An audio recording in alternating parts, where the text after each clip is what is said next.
de Uninorte Co. No olvides suscribirte a nuestro canal.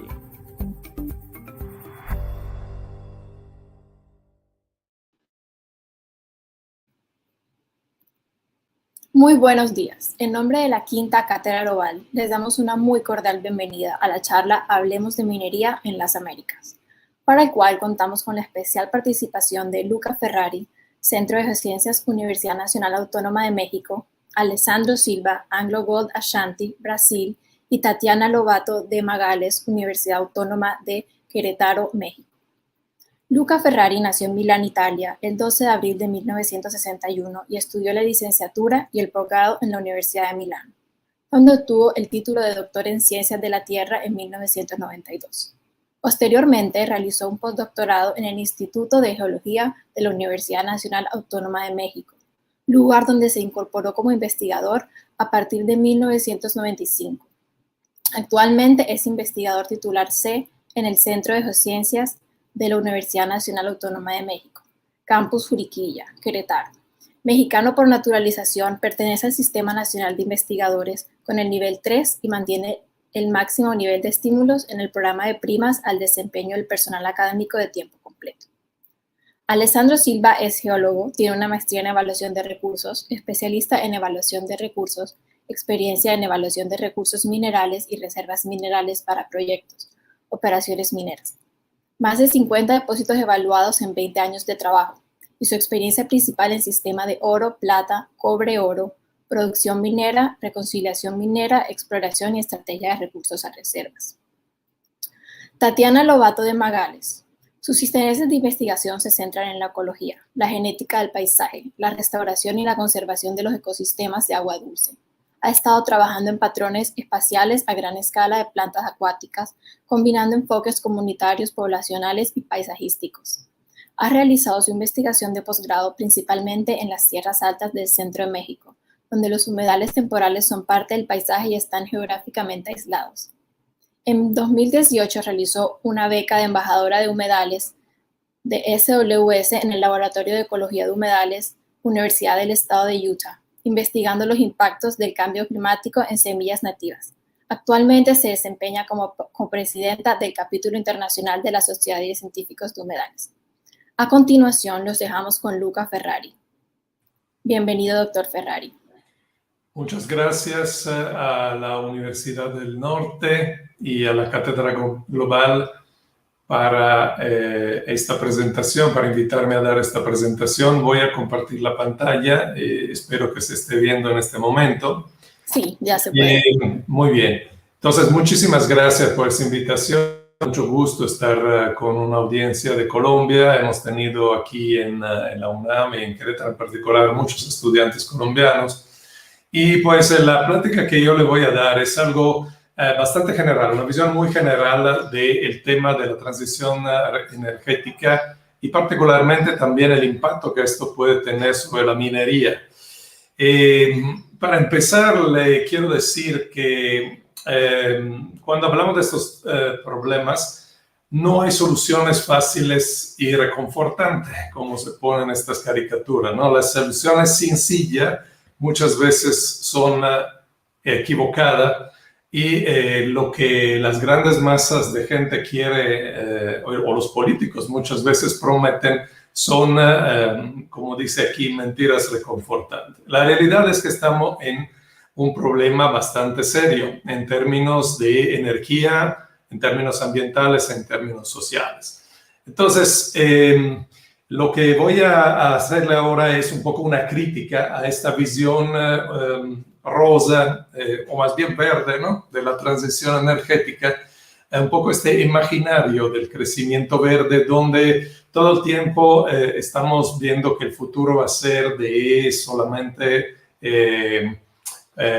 paneles solares, aerogeneradores, todo va a ser eléctrico con redes inteligentes, inteligencia artificial, todos vamos a tener coches eléctricos en nuestras casitas con enchufe para cargarlos, no puede faltar el hidrógeno, que va a ser aparentemente la panacea, y finalmente estas nueva teoría de la economía circular, donde como si pudiéramos reciclar todo, entonces como si no hubiera un impacto, no hubiera una materia, como si hubiera una desmaterialización, ¿no?, de la economía y podamos seguir creciendo y viviendo sin ocupar tantos recursos y sin sobre todo contaminar tanto. Bueno, vamos a ver cuál es la situación real de las energías renovables en el mundo. Todavía casi el 80% de toda la energía que consumimos viene de los combustibles fósiles, principalmente petróleo, luego gas y carbón, y de las renovables casi la mitad es biomasa tradicional, es básicamente leña. O sea, todavía hay una parte muy importante de la población que usa la leña como principal combustible. Solo el 11% son fuentes modernas y solo, ahorita es un poquito más, pongámosles que es un poco menos del 3% es solar, eólico, geotermia, biomasa para electricidad. Ahora, si vamos a ver el consumo de energía eléctrica, ahí sí sube más. Las renovables han llegado a más del 20%, aunque la gran mayoría todavía procede de la generación hidroeléctrica. Pero recordamos siempre que la electricidad es una pequeña parte de toda la energía que consumimos. Es alrededor del 20%, la quinta parte de toda la energía que consumimos. Si vamos a ver el uso final, podemos ver que en el uso térmico, que es casi la mitad de la energía, solo el 10% son renovables. En el transporte es aún menos. El transporte se hace prácticamente 96-97% con combustibles fósiles. La renovable representan solo el 3.3% entre el sector transporte, y en el sector de electricidad, como habíamos visto, es un 26-27%. Ahí es donde hay más penetración de la renovable, pero que siguen siendo una minoría, una parte menor. ¿El problema cuál es? Como decía yo al principio, la transición energética muchas veces se vislumbra como un cambio a fuente renovable, como si fuera un cambio tecnológico. Desenchufamos los combustibles fósiles por el impacto ambiental que tienen sobre el cambio climático y enchufamos las renovables. Sin embargo, no es así de sencillo. ¿Por qué? Porque tenemos una civilización industrial altamente tecnologizada con un montón de servicios que damos por hecho, ¿no? Electricidad todo el tiempo, el internet, el agua potable, la comida, la gasolina, siempre disponible todo, al menos por una parte de la población, obviamente, pero todo esto se ha construido sobre los combustibles fósiles, que serán no renovables y contaminantes, pero son fuentes energéticamente superiores porque son concentradas, controlables, abundantes y baratas, al menos hasta el siglo pasado. Ahora ya no. Ya hemos pasado el máximo de la producción de petróleo, el pico del petróleo en 2018, y pues cada vez nos toca yacimientos más difíciles, más profundos, más... Entonces hemos entrado en la era de los combustibles fósiles caros. El problema con la sustitución de las renovables son de tres tipos que voy a desglosar en el resto de la plática. Primero es que las renovables con mayor potencial de crecimiento, que son eólico y solar, son intermitentes y diluidas. O sea, la geotermia, la hidroeléctrica, que tienen mayor capacidad de control, o sea, son energías despachables, las hemos desarrollado desde más de un siglo, básicamente.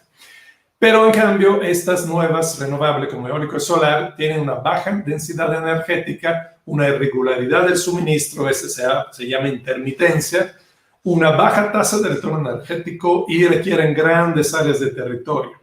Segundo problema, son dependientes de los combustibles fósiles para la construcción de su infraestructura y también de materias primas y metales que se reciclan muy poco. Esto obviamente va a incrementar la extracción de estos minerales y aunque lo hagamos de la manera más limpia posible, el impacto siempre existe y es importante. Y bueno, y esto va a producir también un incremento de los costos de estos minerales que vamos a ver que son insuficientes, digamos, para la sustitución de todo lo que hacemos con el petróleo.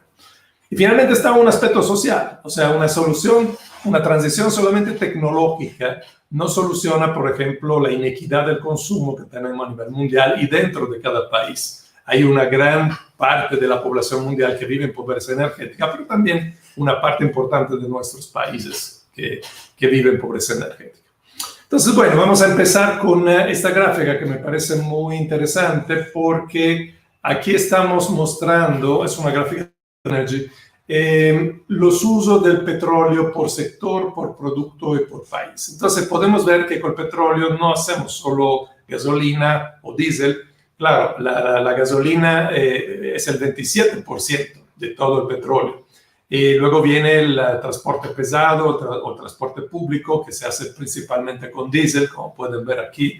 Luego viene la aviación, luego viene el transporte marítimo y luego viene toda esta parte que no es simplemente combustibles, es petroquímica, es el uso industrial de todos los materiales que hacemos con el petróleo, todo lo que va en los edificios y finalmente una parte también en la generación de electricidad y este último 10% que es en la agricultura. Entonces, podemos ver aquí que con el petróleo particularmente, el petróleo es muy versátil, no se usa solamente como combustible, sino también como materia prima para un montón de otras actividades.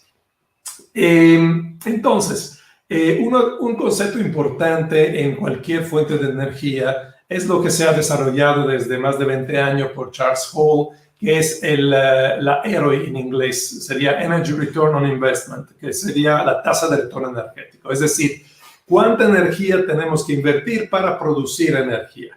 Entonces, si la relación es alta, significa que nos queda mucha energía neta. Por ejemplo, a principios del siglo pasado, con la energía de un barril de petróleo, se producían 100 barriles de petróleo. En la actualidad está en 18-1. Es decir, con el mismo barril de petróleo, antes nos quedaban 99, ahora nos quedan 17. Es decir, que en el tiempo, debido a los retornos decrecientes, tenemos cada vez menos energía neta disponible para la economía, para la sociedad. Entonces, cuando hacemos estas cuentas, hay muchos estudios, hay mucho debate, pero cuando hacemos estas cuentas para las energías renovables, nos encontramos que las energías renovables tienen una tasa de retorno energético bastante baja, incluso más baja de los combustibles fósiles, a pesar que la tasa de retorno energético del petróleo, gas y carbón ha ido bajando precisamente porque vamos necesitando cada vez campos más profundos, más difíciles, más caros, o tenemos que hacer fracking, o que tenemos que ir a aguas profundas para conseguir el último petróleo que queda.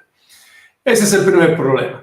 El otro problema es la intermitencia. La intermitencia se refleja sobre el famoso factor de carga o factor de planta, que es el cociente entre la energía generada durante un periodo, normalmente se considera todo un año, y la energía generada si la planta hubiera trabajado a plena carga, o sea, con su potencia nominal al 100% durante el mismo periodo.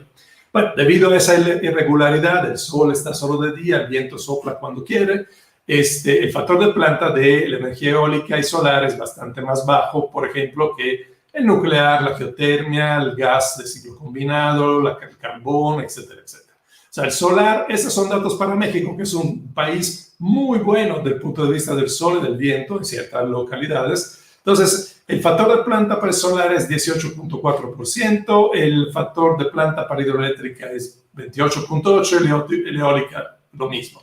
Es decir, que la eólica funciona más o menos de la tercera parte del tiempo a pleno ritmo, a su capacidad máxima. Y el solar, menos de la quinta parte del tiempo. Entonces, esto tiene un reflejo sobre la extensión de territorio que necesitamos para sustituir, por ejemplo, una central termoeléctrica. Una central termoeléctrica de 1000 megawatts de potencia genera cada año 6000 gigawatt-hora y ocupa, digamos, 1 kilómetro cuadrado de superficie. Si queremos sustituir esto con, por ejemplo, solares, necesitamos 5500 megawatts de potencia instalada. En el caso del eólico necesitamos 3000 megawatts, en el caso de la hidroeléctrica 2500 megawatts. Es decir, necesitamos sobredimensionar la capacidad instalada para tener la misma cantidad de energía. De hecho, pero no lo podemos controlar. Y en términos de territorio, eso implica 70 kilómetros cuadrados para el solar, 150 kilómetros cuadrados para el eólico y 220 kilómetros cuadrados para una presa, por ejemplo. Eso se compara con el kilómetro cuadrado de esta central. Obviamente, esas son centrales mucho más contaminantes. aquí tenemos menos durante la operación, pero no durante la construcción, como vamos a ver en un momento. Entonces, esa es otra visión, digamos, una imagen gráfica para enseñar esto. Lo que tenemos es esto, que para sustituir una central así necesitamos estas grandes extensiones para solar y para eólico. En general, se necesita ocupar entre 50 y 70 veces más superficie para instalar esta nueva capacidad. Así que si uno empieza a hacer todas las restricciones del territorio que podemos dedicar a las energías renovables, podemos ver que el flujo energético inicial, es decir, por ejemplo, el sol que cae en una cierta área, es enorme, pero empieza a haber límite de tipo que no se puede usar cierto tipo de tierra, porque de territorio, por la inclinación, por la logística, porque ya está ocupado con otras actividades. Vienen luego una serie de límites técnicos, luego una serie de límites de potencial, en el sentido que no es quizás suficiente potencial ahí para que sea económico, etcétera, etcétera. Entonces, una vez que aplicamos toda una serie de restricciones, al final lo que queda es mucho menos de la energía solar, por ejemplo, que cae en 1 kilómetro cuadrado, porque muchas veces se dice esto, con la energía que cae en 1 kilómetro cuadrado del desierto del norte de México se puede, no sé, alimentar toda una ciudad. Pues sí, no siempre es así de fácil.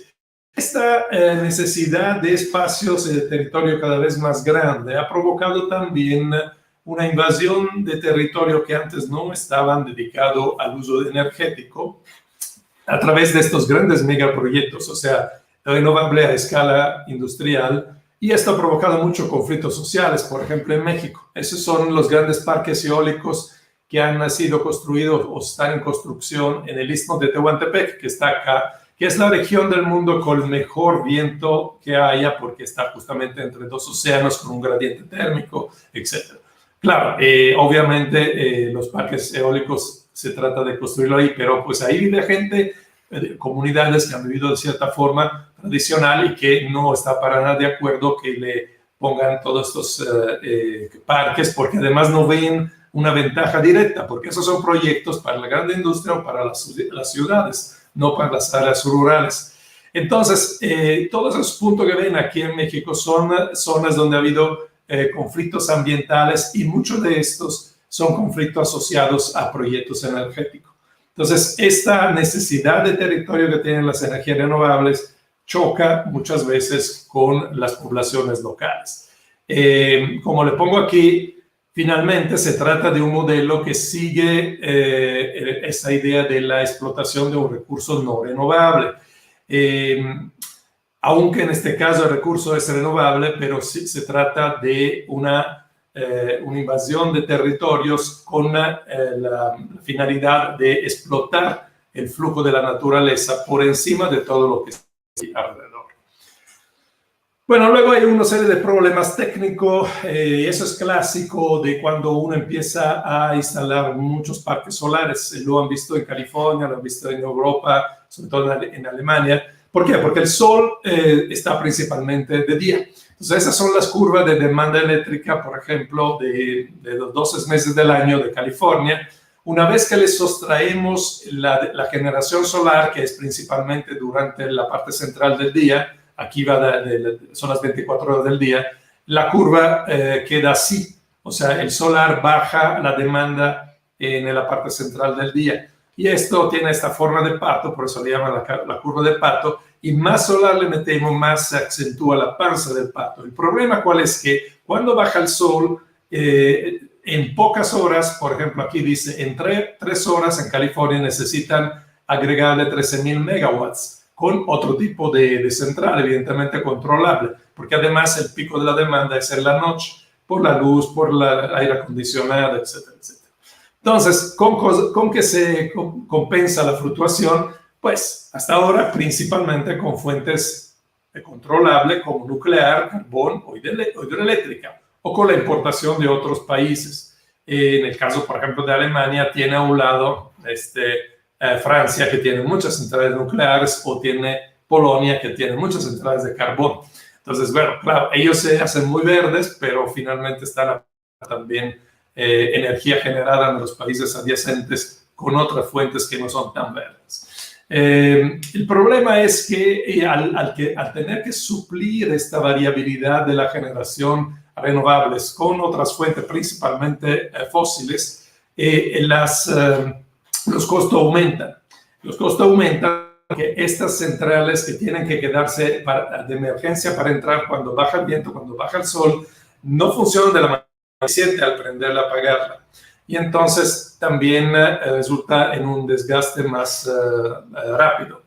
Y una gráfica que es realmente muy clara en ese sentido, esos son los países de Europa, y eso es el precio de la electricidad residencial y esa es la capacidad solar y eólica instalada. Pueden ver que Dinamarca y Alemania, que son los países que más penetración tienen de solar y eólico, son los donde la electricidad cuesta más. Ahora, la otra manera con que se está hablando cada vez más de suplir la intermitencia es con el almacenamiento. Pero aquí nos enfrentamos a otro problema técnico y la densidad energética de las baterías. Entonces, aquí tenemos la densidad energética en megajoules por kilo, por ejemplo, del gas natural, la gasolina, el diésel, la leña incluso, el carbón natural, el carbón fósil, comparado con la batería de litio-ion, que es la más moderna, la que más se ha mejorado en los últimos 15, 20 años. Esa es la cantidad, o sea, es 0.5 contra 50, por ejemplo, ¿no? De hecho, bueno, aquí en esta gráfica que hace unos días se vuelve esto que dice, bueno, pues las mejores baterías de iones de litio pueden almacenar hasta 1 megajoule por kilo y se espera que a futuro pueda llegar a 5 megajoules por kilo. Pero esto es la tercera parte de la densidad energética de una papa. Claro, de la papa nos sacamos electricidad, por supuesto, pero para decirle el problema que enfrentamos es esto, pasar de una fuente altamente concentrada de energía química, como son los combustibles fósiles, a energía no podemos concentrar más que tanto a través de una batería. Y por esto que cuando se habla de estos grandes parques de baterías para controlar la energía, la variabilidad de la energía eólica, por ejemplo, ese es el caso de Australia. Aquí se ha construido el más grande parque de baterías eléctrica, construido por Tesla, precisamente para balancear la variabilidad de la generación eólica. Bueno, esto puede generar 100 megawatts por 1 hora y 20 minutos, es decir, lo que puede ayudar es las variabilidades horarias o de minutos, evidentemente no las diarias o las estacionales, pero además tiene un costo muy alto. Cuesta 7 veces más que el almacenamiento por bombeo en reservorio eléctrico, que es otra manera con que podemos aprovechar de la energía excedente eólica y solar a través de almacenamiento como energía potencial en reservorio hidroeléctrico. Pero bueno, si quisiéramos en serio sustituir el 100% de los combustibles fósiles con renovables, pues se necesitarían 6 millones de estos tipos de almacenamiento por batería. Y ahí viene el problema que vamos a ver en un momento. Si tenemos los materiales necesarios para construir todas estas baterías. Bueno, los costos. Entonces, por todo lo que le he mencionado hasta ahora, es evidente que cuando hablamos de costos nivelados de la energía, que es la manera con que se compara muchas veces el costo de la producción con respecto a los combustibles fósiles, estamos hablando solo de una parte del problema. ¿Por qué? Porque si bien es cierto que el costo nivelado de la energía de la renovable ha ido bajando, incluso ahora es competitivo con los combustibles fósiles, este costo no toma en cuenta, por ejemplo, los costos para suplir la intermitencia, los costos de conexión también de las centrales, porque a lo mejor el mejor parque solar lo podemos tener en una zona desértica a 200 kilómetros de una ciudad, entonces necesitamos construir líneas de alta tensión, eso tiene un costo bastante complejo. O, por ejemplo, un gran parque eólico offshore, pues necesitamos conectarlo evidentemente con la tierra.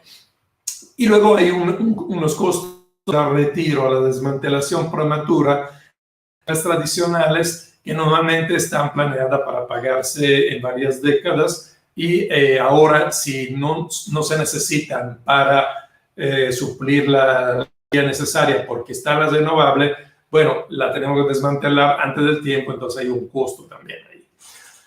Vamos a ver rápidamente el caso de Alemania, porque Alemania es el país del mundo que más ha invertido en energías renovables. Se calcula que son más de 200.000 millones de dólares en renovables hasta 2017. Ahorita el último dato no lo sé.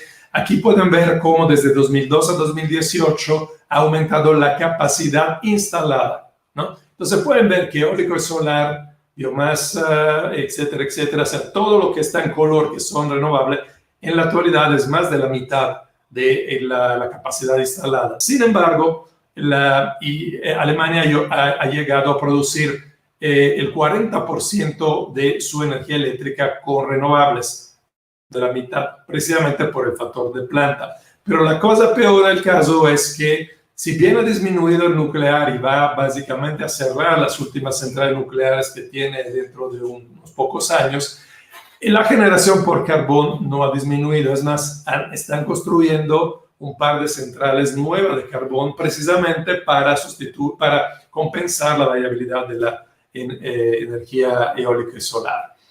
¿Y qué tanto puede crecer esta capacidad, por ejemplo, eólica? Bueno, aquí tienen un mapa de todas las centrales eólicas que tienen en Alemania. No le queda ya muchísimo espacio. Actualmente tienen 52 gigawatts de potencia que generan 103 terawatt-hora durante un año. Pero, sin embargo, esto es electricidad. A nivel de consumo primario de toda la energía, esto solamente es el 3%. El crecimiento máximo se calcula que puede llegar a 60, 70 gigawatts de potencia. Aún así, pues es muy poco. Pongámosles incluso que llegue al doble, sería el 6% de todo. Y como pueden ver aquí, ya no hay muchos lugares donde se pueden poner parques eólicos por la restricción propia del territorio, porque también tiene que convenir. Obviamente hay más viento aquí en la parte norte de Alemania. Aquí pueden ver incluso las centrales eólicas en rojo de 2013 y esto que es lo que planean para 2025, con varias también en el Mar del Norte. Y aquí pueden ver también las solares, que son estas de color amarillo, y básicamente ya se está saturado el territorio. Entonces, más que tanto, no se puede construir. Y la cosa peor, que bueno, obviamente estos son gráficas de la industria nuclear francesa, ¿no? Que se divierten a tirarle estas cosas, pero los datos son reales. Entonces dicen, pues sí, Alemania tiene una gran penetración de energía renovable, pero las emisiones de invernadero no han disminuido tanto.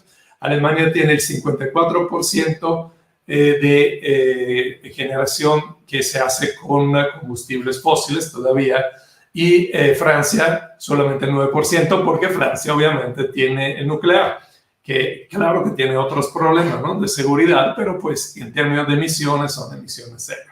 Y el costo de electricidad es 2 veces mayor en Alemania que en Francia. Ahora, yo creo que el punto más crítico, y quizás le va a interesar también a los que se ocupan de minería, como he visto, esta conferencia se enmarca dentro de una serie sobre minería, es la dependencia de las tecnologías renovables, de las energías fósiles y de la minería.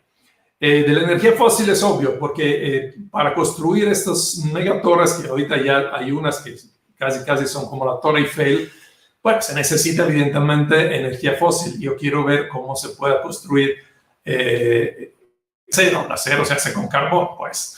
Y además la instalación con esos barcos gigantes, esas grúas gigantes, todo esto consume diésel, combustible, lo que sea.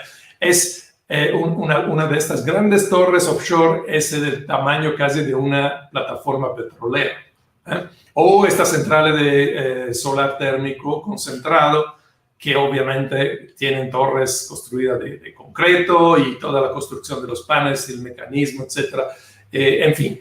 Todo esto necesita de energía fósil para construirse, y yo veo imposible, no solo yo, que se haga esto con electricidad, incluso el mantenimiento, que muchas veces se le da con helicópteros, ¿no? Pero sobre todo esto va a provocar una escalada aún mayor a la minería, y particularmente a la minería de cielo abierto.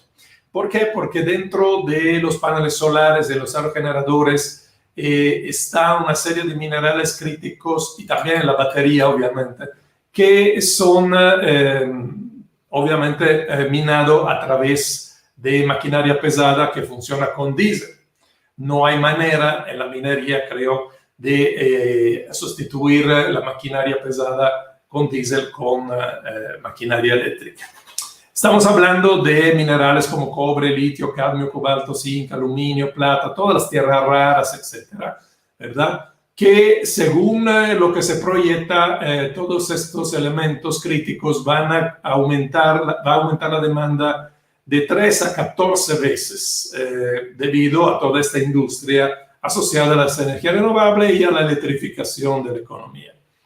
El cobalto, por ejemplo, es uno de los temas álgidos, pero también el litio. Aquí pueden ver cómo ha bajado el precio del litio hasta el año pasado y luego cómo va a empezar otra vez a subir. Y esto por la demanda, obviamente, de coches eléctricos, de baterías, etc. No solo el litio, sino también, como le decía, níquel, aluminio, cobre, cobalto, manganeso, todo lo que entra dentro de las baterías y de la electrónica, de los aerogeneradores, etc. Y eso también va a provocar conflictos sociales, porque pues la minería va a ocupar territorio y aunque se puede hacer de la manera más pulcra del mundo, que seguramente después lo platicarán, siempre tiene un impacto. Y en el caso del cobalto es una cosa también ética, porque más de la mitad se produce en la República Democrática del Congo, que de democrático tienen bien poco, y son minas donde se explota el trabajo de niños, básicamente. Y de todas formas, la oferta de cobalto está pronto insuficiente porque la demanda está aumentando de manera exponencial. Aquí también quiero entrar a otro tema con respecto a la minería. Así como en el petróleo, primero hemos descubierto y explotado los yacimientos más grandes, más fáciles, el petróleo de mejor calidad, etc. En la minería pasa lo mismo. Hay una ley de retorno decreciente. Entonces, la minería que antes se hacía a pico de pala hace un siglo, ahora se hace con maquinaria enorme. ¿Por qué? Porque la ley mineral ha ido decreciendo en el tiempo. Y entonces significa que para obtener la misma cantidad de metal necesitamos remover 10 veces más, 20 veces más material, roca, molerla, procesarla para obtenerla. Entonces la ley va decreciendo y también el consumo de energía va aumentando a medida que la ley va disminuyendo. Entonces estamos gastando cada vez más energía para producir estos minerales y eso tiene un límite. Y luego hay un problema de límites de reservas. Ese es un trabajo que va a salir dentro de poco, pero pueden ver ya una presentación en YouTube del Servicio Geológico de Finlandia. Ellos hicieron un estudio para ver los requerimientos de minerales para baterías si queremos el 100% de los vehículos terrestres con combustión interna.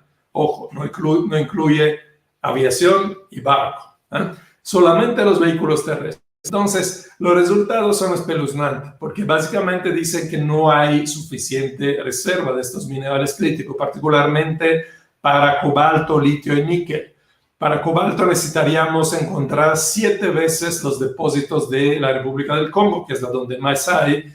Igual en el caso de litio, que son los depósitos de Australia, o 6.28 veces los depósitos de níquel como los de Indonesia, que otra vez es el país que más reserva. Pero además, si ven aquí, esos son el número de años que se necesitaría para extraer esa cantidad de minerales, si es que hubiera, a la tasa de extracción de 2018. 57 años níquel, 173 años para el cobalto, 221 años para el litio. Entonces, nosotros pensamos hacer una transición a sustitución de los combustibles fósiles en 1 o 2 décadas. Es simplemente imposible. Y hay además otras cosas que no podemos hacer solo con la electricidad. Como les decía antes, la transportación pesada por mar y tierra, la aviación también, la fundición de acero que se hace en gran medida con carbón, la agricultura industrial, porque la agricultura no solo está la maquinaria agrícola, que ven aquí, pero están también los fertilizantes, los pesticidas, todos los materiales plásticos, del empaquetamiento, etc. O sea, toda la producción de comida industrial es casi imposible sin petróleo. Y bueno, vienen todos los derivados de la petroquímica, evidentemente. Últimas dos diapositivas sobre, hasta ahora hemos hablado de los límites técnico-energéticos materiales, pero bueno, no olvidémonos que existe un impacto ambiental. Y ese impacto ambiental no es solamente el cambio climático, no son solamente las emisiones. En realidad tenemos otro más grande que son la deforestación, la sobreexplotación de los océanos, la extinción de especies, destrucción de los ecosistemas, contaminaciones de suelo, agua y aire. No solamente la CO2. Por ejemplo, aquí vemos el grado de deforestación de la Amazonia o de la isla del Borneo, donde se destruye la selva nativa para poner palma de aceite de palma. Y pues nuestra huella ecológica ha ido creciendo y actualmente es 1,5 veces la biocapacidad del planeta. Entonces, esto no lo vamos a solucionar si pensamos de crecer otra vez ahora con renovables. De hecho, hay trabajos ya en revistas de alto impacto en ciencia que hablan abiertamente que se necesita la abolición del crecimiento económico perpetuo. No solo una salida rápida de los combustibles fósiles, pero también entrar dentro de los límites del planeta. Y aquí es también el discurso social. Todos tenemos la misma responsabilidad, evidentemente, tanto de las emisiones como en el consumo de energía, que son un reflejo, evidentemente, ¿no? Hay países que consumen mucha más energía per cápita que otras y obviamente son los que emiten más en términos de CO2, etc. Un ciudadano de Estados Unidos incluso gasta en promedio el doble que un europeo, 4 veces un latinoamericano. Pero también dentro de Latinoamérica tenemos grandes diferencias sociales, lo sabemos muy bien. En América Latina las estadísticas dicen que el decil más rico consuma 7 veces más energía que el más pobre. Entonces, si hablamos de poner tope al consumo, no podemos decirlo igual para todo, evidentemente. Y cada vez más en la literatura internacional esto ha llegado como un tema. Incluso en Nature, en revistas de altísimo impacto se habla abiertamente de esto, se habla de que tenemos que regresar a los límites planetarios. Los límites planetarios que son, digamos, dentro en esta faja verde que ven aquí, o sea, por encima de los mínimos bajo los cuales la gente vive en pobreza, pero por debajo del sobreconsumo que es ambientalmente insostenible. Y haciendo escenario, pues esos son los escenarios de la Agencia Internacional de Energía, incluso este amarillo que es el escenario para cumplir con los acuerdos de París, pues es insuficiente. Aquí hay otros 2 escenarios hechos por varios grupos de investigadores diciendo que deberíamos bajar el uso final de la energía hacia 2050 mucho más drásticamente si queremos vivir dentro de estos límites planetarios. Entonces, bueno, yo y muchas otras gente hemos llegado a la conclusión, después de haber estudiado por años el problema energético, etcétera, que no es una cuestión de cambio de tecnología de fósiles a renovables. Sí, por supuesto, tenemos lentamente a los fósiles, pero si queremos realmente vivir dentro de estos límites planetarios, tenemos que decrecer, tenemos que descentralizar, tenemos que llegar a una organización de la economía. No podemos seguir con la globalización, que de por sí ya va de bajada, incluso después de la pandemia, sino debemos empezar a desarrollar, a volver las economías más regionales, producir y consumir, decir basta con la obsolescencia programada y producir bienes duraderos que se puedan reciclar, reutilizar. Tendríamos que lentamente también, progresivamente, llegar a una agricultura no dependiente de combustibles fósiles, es decir, de tipo agroecológica. La agroecología da de comer al 60-70% de la gente del mundo, pero pues toda la inversión se va hacia el sistema agroindustrial, que tiene efectos bastante negativos. Y bueno, dentro de esto, como le decía, no somos todos iguales, entonces tenemos que disminuir la desigualdad. Habrá algunos que tendrán que subir un poco su consumo y otros que tendremos que bajarle. Y eso se asocia también a una simplificación administrativa y una descentralización. No es posible mantener estructuras demasiado compleja, esa institución es demasiado compleja porque esto gasta mucha energía. Termino aquí entonces diciéndole que no es el fin del mundo, es una perspectiva para evitar un colapso, es esto de consensar un decrecimiento próspero, porque la felicidad no es consumir más. O sea, muchas veces pensamos que, o creemos, o nos hacen creer que comprar el último teléfono celular, la última pantalla de televisión o la última serie de Netflix, pongan lo que quieran, el último, nos da la felicidad. Pues esas son satisfacciones hedonísticas temporales. Realmente consumir más no nos da una felicidad genuina. Y en cambio, si queremos vivir de una manera humana y dentro, con respeto de la naturaleza, tenemos que regresar a vivir dentro de estos límites planetarios que le decía. Muchas gracias.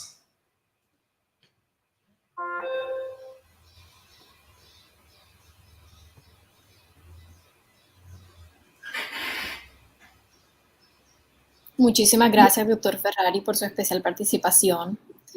A continuación, los invitamos a hacer sus preguntas en el chat.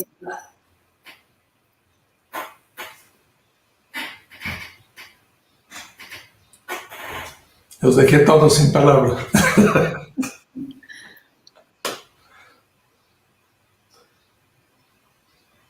O si no tienen preguntas, bueno, le podemos dar la bienvenida ahora al señor Alessandro Silva.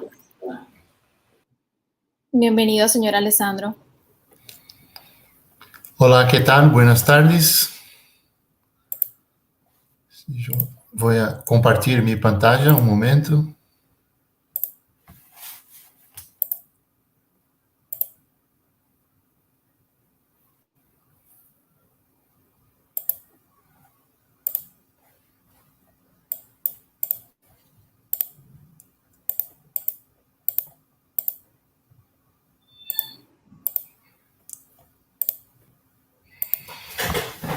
No sé por qué justo ahora no aparece la PowerPoint para compartir.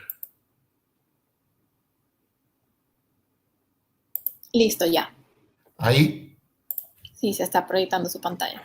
Sí. ¿Se puede ver ahí?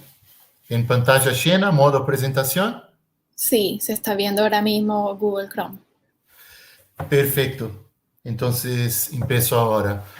Muchas gracias a Uninorte por la invitación. No se está viendo la presentación, se está viendo su página de Google Chrome. Ah, ok. Un momento acá. Voy a intentarlo de nuevo.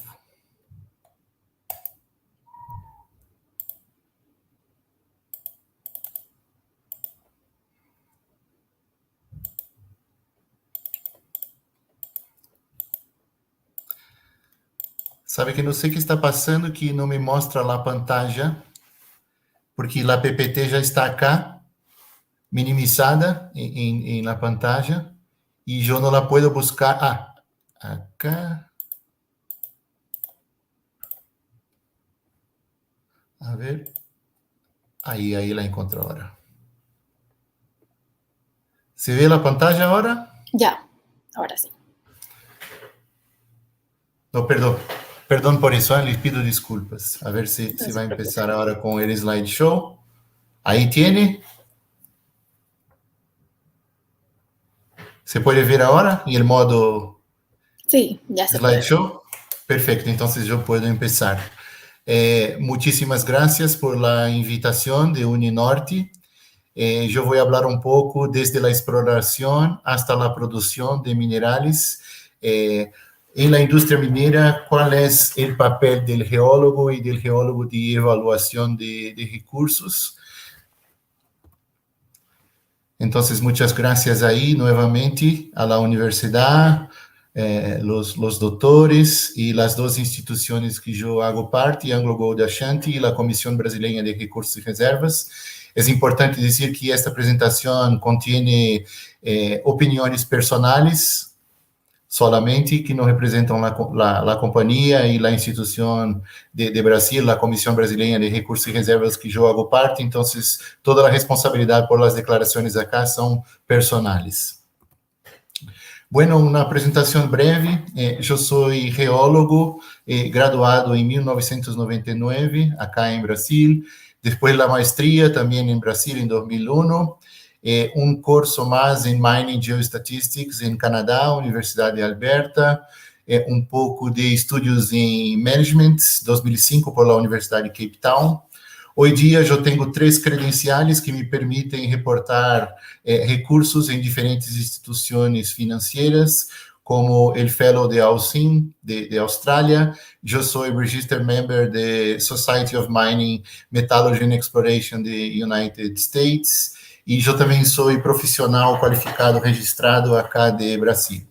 Eu tenho 20 anos de experiência em avaliação de recursos minerais para projetos e operações.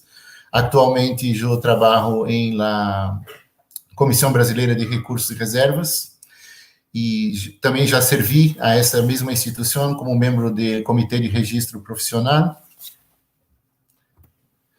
Então, por la fascinante apresentação do Dr. Luca, que apresentou uma visão de como o mundo camina em termos de câmbio a las práticas más sustentables y el cambio para la energía más limpia.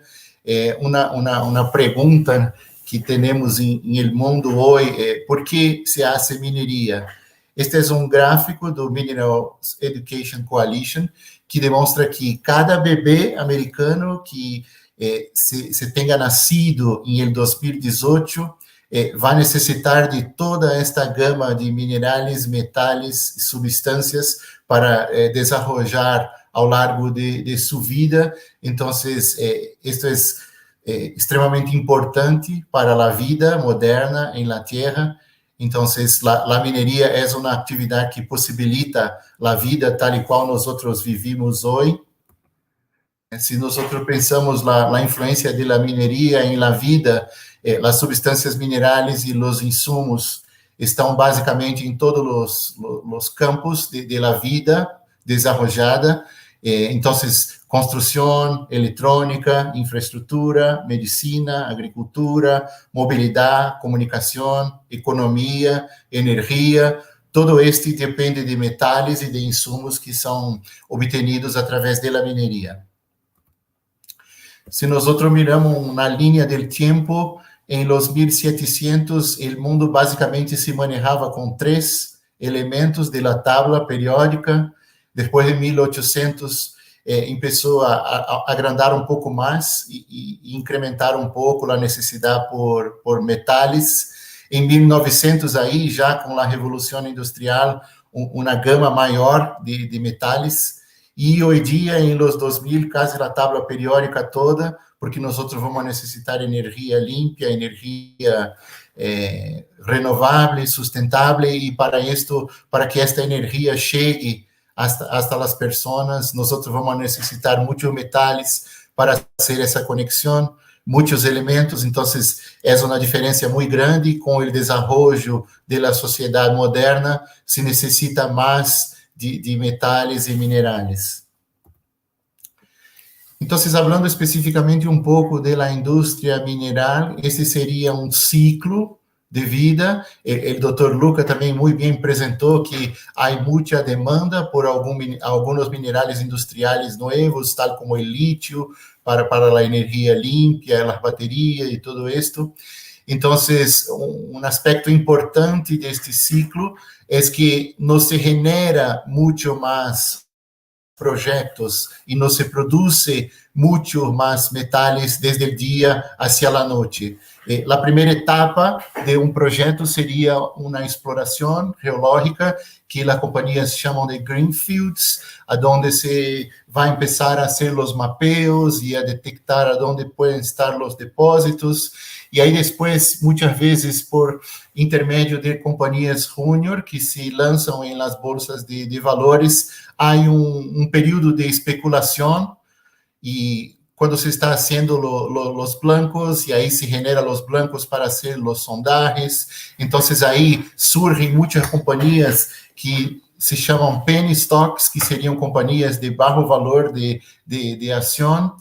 E aí depois, já quando se descobre un recurso mineral y cuando se empieza la delineación y la definición, ahí estas acciones suben. Entonces, aí com estas ações subindo, há um período que eles chamam de final da descoberta, ou discovery, e aí depois que se descobre, hasta que se desenvolve o estudo de factibilidade, há um período órfano, que demora entre 2 a 3 anos. Alguns projetos tomam muito mais, porque são muitas questões técnicas, ambientais, de inversão, então se toma muito tempo entre a descoberta hasta o desenvolvimento do depósito, e aí depois se toma mais tempo para hacer a construção e a marcha do projeto hasta que a mina pueda operar e produzir. Então, algumas companhias trabalham com uma estratégia de desenvolvimento hasta a produção, então começam desde a conceptualização de targets, de blancos, de geologia, para que se pueda encontrar os recursos minerais, para que se pueda fazer os sondajes e determinar os recursos. Então, desde uma área que você sabe que o terreno é favorável para que você encontre ouro, outros bens minerais, você estabelece um endowment, um potencial de distrito, disto se vai a um potencial que uno já lo pode tocar e já lo pode quantificar, uma determinada roca, uma determinada formação geológica, e isto se denomina Blue Sky Intangible. E aí, depois disso, se empieza a etapa de sondagens e de perfurações e muestreo, e aí se empieza a delinear o recurso, que esse valor se declara a las bolsas de valores. Depois disso, teremos a etapa de engenharia, que é onde se declara a reserva, que efetivamente é o que se pode produzir. Então, um ciclo básico desde de operações seria uma fase de definição de los blancos com a geologia, depois se hace a exploração, aí se hace a geologia de detalhe e se vão analisar as muestras, as leis, e isso se vai a uma base de dados. Depois se hace o modelo geológico de los recursos, se hace a estimação de los recursos, se hace o trabalho de cálculo de reserva, que é efetivamente quando se pode produzir, e aí se entra em uma etapa de produção, e aí são 2 etapas que procedem depois da produção, a recuperação ambiental e a análise financeira do projeto. Então, quando você impulsiona a recuperação ambiental e ela te traz mais retorno para a empresa, você pode volver a fazer este ciclo. E isto se vai adentro do processo durante toda a vida da mina.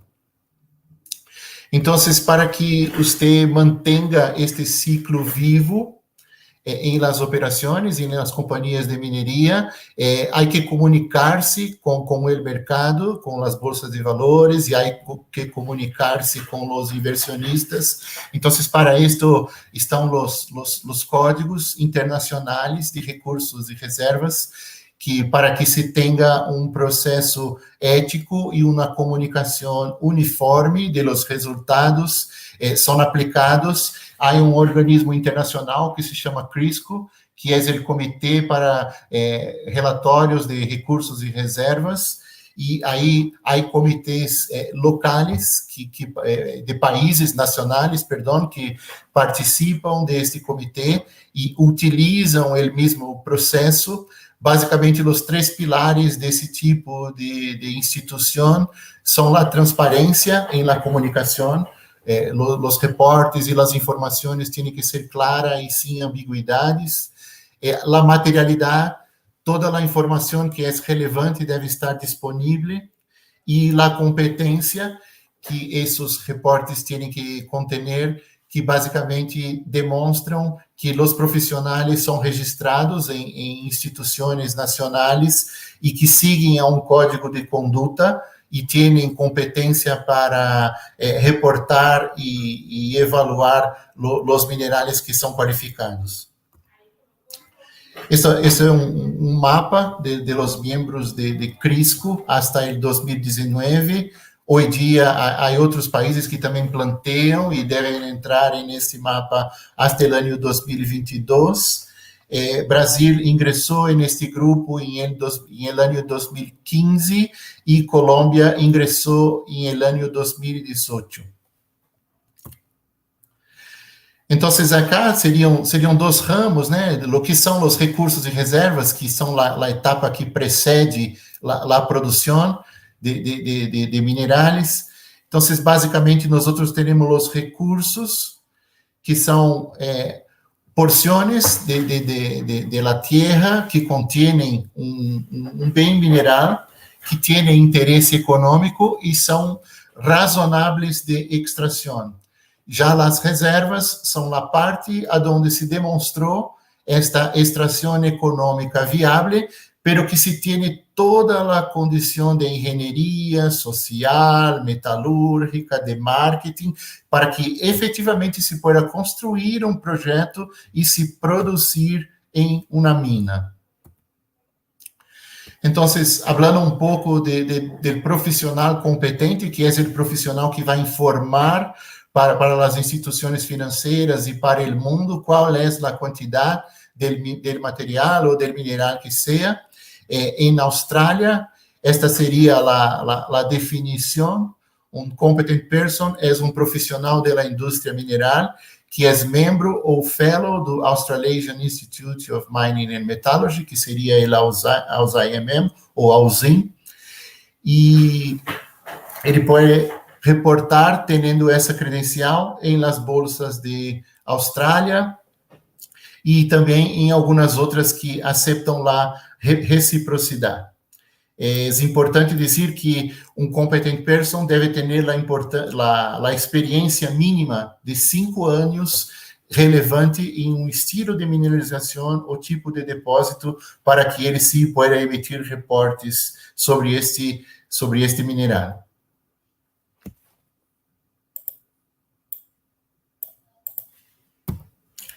Em Canadá, o competent person se chama qualified person e tem uma definição muito parecida com a que é de Austrália.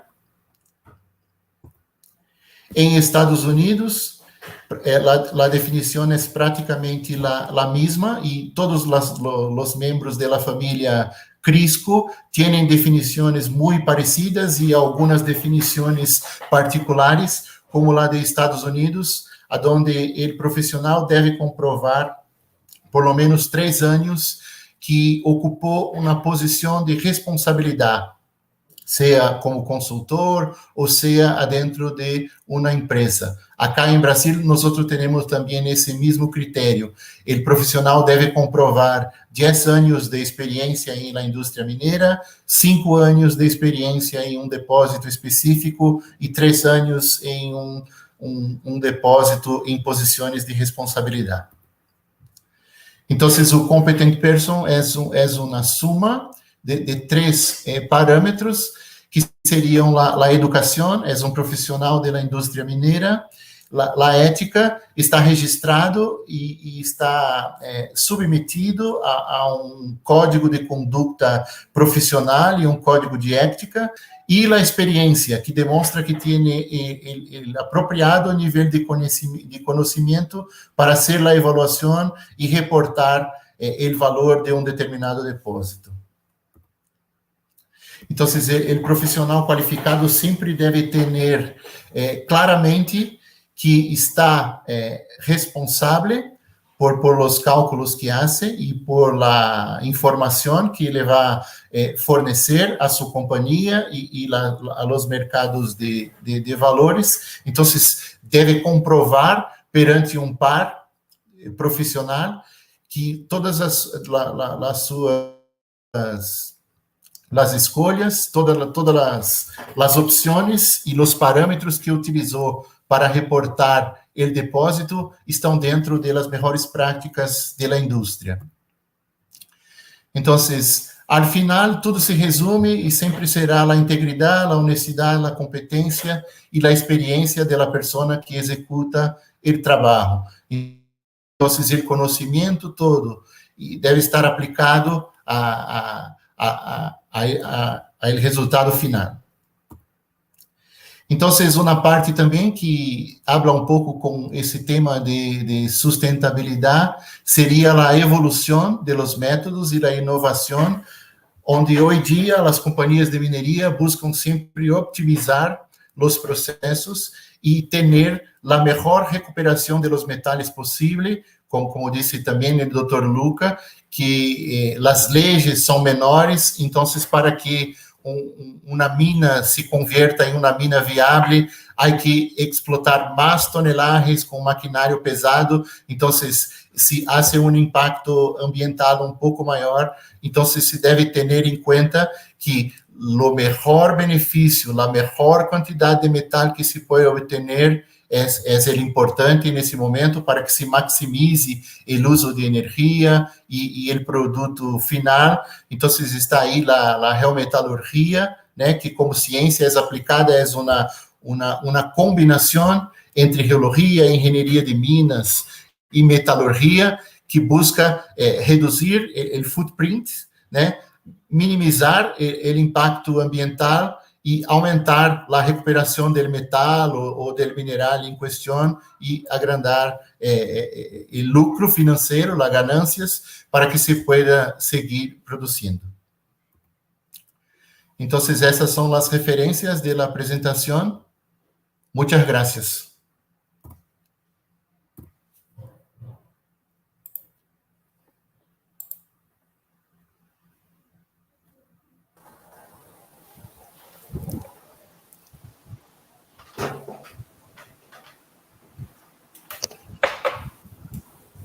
Bueno, muchas gracias, Alexander, por su presentación. Muy interesante todo el tema relacionado con cómo se debe hacer todo el proceso para poder categorizar bien los recursos y las reservas. Yo creo que es un tema que es importante sobre todo para las empresas que están empezando y pues para todos los profesionales de ciencias de la tierra que están apenas conociendo cómo es todo el proceso y que necesitan pues tener una idea clara de lo importante que es la ética, de lo importante que es llevar los procesos bien llevados. En estos momentos no tenemos preguntas asociadas porque las estamos dejando todas para el final, entonces yo creo que podemos darle paso a Tatiana y al final vamos a responder las preguntas de todos, de todas las personas que nos han dejado comentarios. Entonces podemos darle entonces paso a Tatiana para que nos haga su presentación.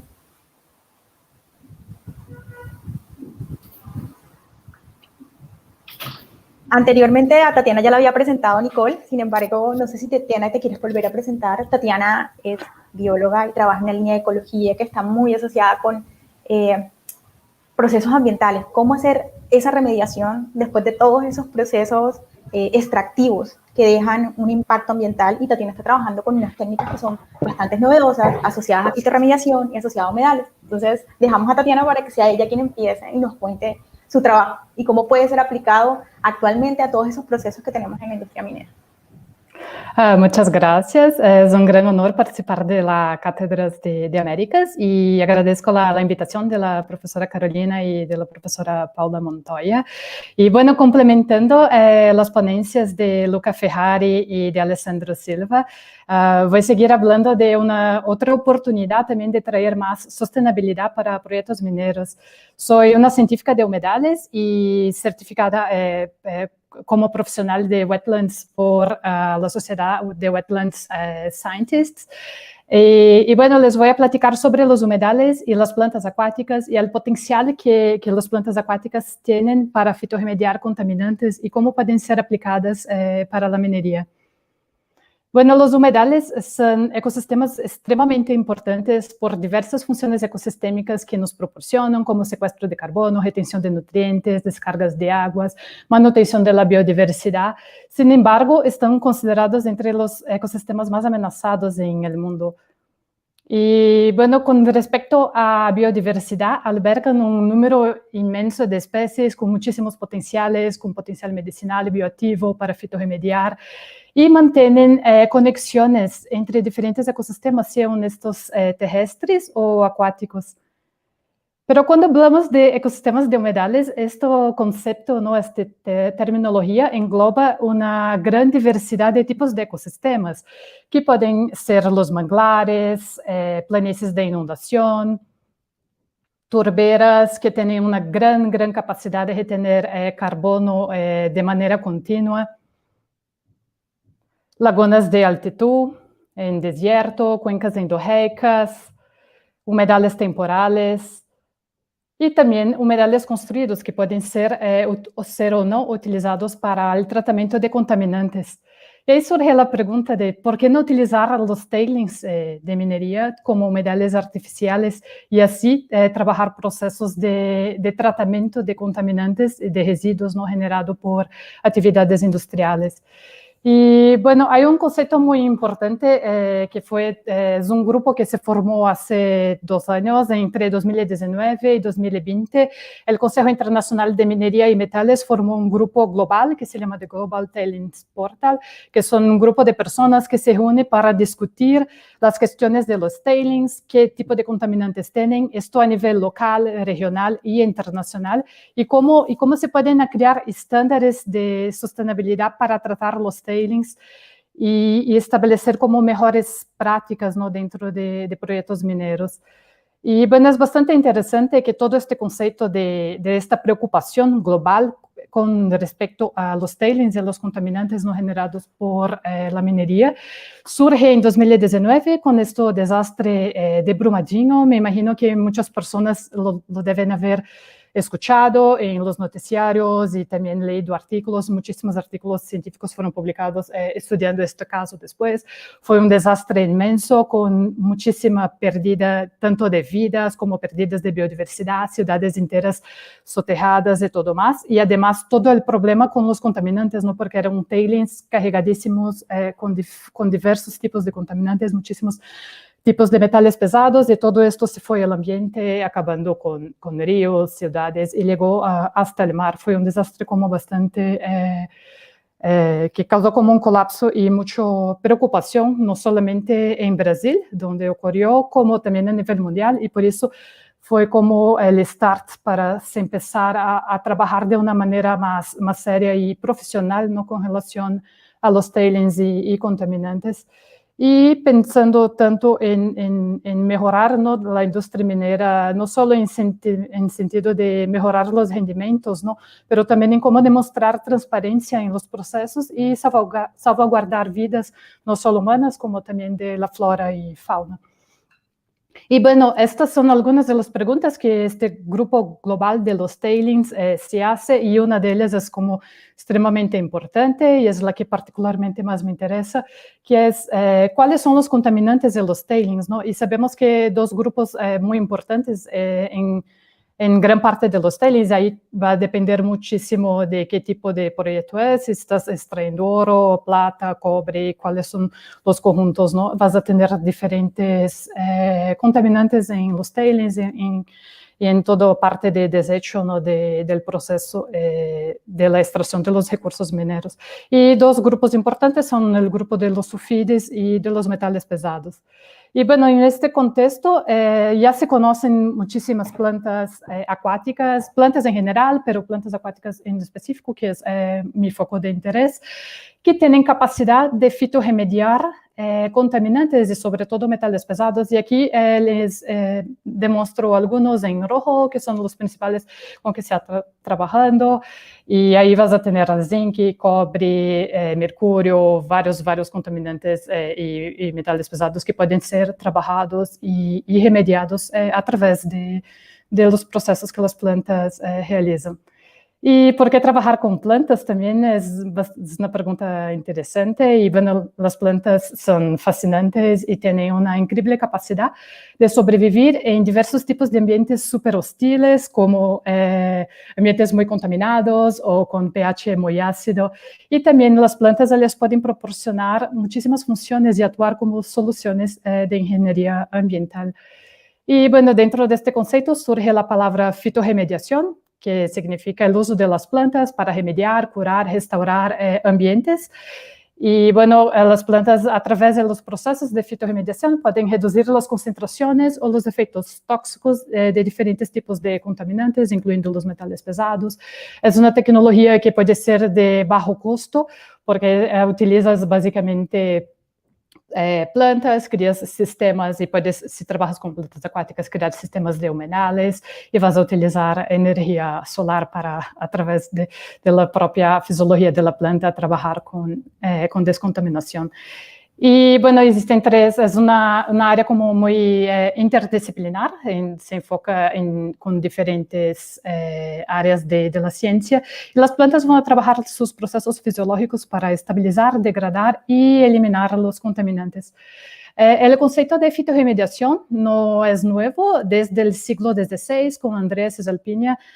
Ya se había reportado esta habilidad que las plantas tienen de remediar contaminantes. En este caso, Andrea había observado con relación a metales pesados, fierro, y sin embargo fue más o menos en 1940 que se empezaron a tener más estudios de los metabolitos, cómo realmente funcionan las cadenas bioquímicas dentro de las plantas para realizar este proceso de remediación y cuáles son los principales metabolitos, ¿no?, que van a estar involucrados con este proceso.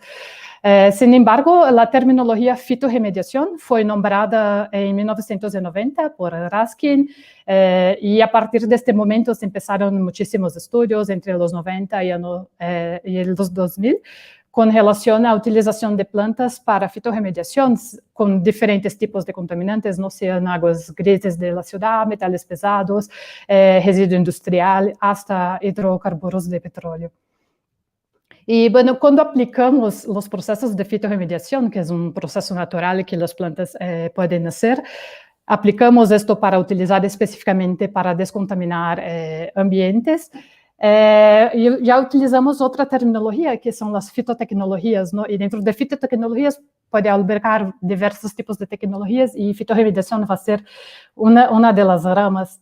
Y bueno, tiene una gran serie de ventajas trabajar con fitotecnologías y también más específicamente trabajar con utilización de plantas acuáticas dentro de sistemas de humedales inteligentes para fitorremediar, porque con esto se pueden bajar las contaminaciones, tener menos impacto ambiental, tener menos impacto visual y también poder aprovechar de las grandes ventajas, ¿no?, que las plantas tienen, como estocar carbono, fácil crecimiento, grandes sistemas radiculares y la capacidad que tienen de fitorremediar metales pesados y otros contaminantes. Adicional, las plantas también pueden tolerar condiciones muy adversas, como por ejemplo las condiciones de colas mineras o de ambientes altamente saturados. Bueno, una otra gran ventaja es que trabajar con fitotecnologías y con humedales construidos para fitorremediar puede traer muchísima sostenibilidad a los proyectos mineros.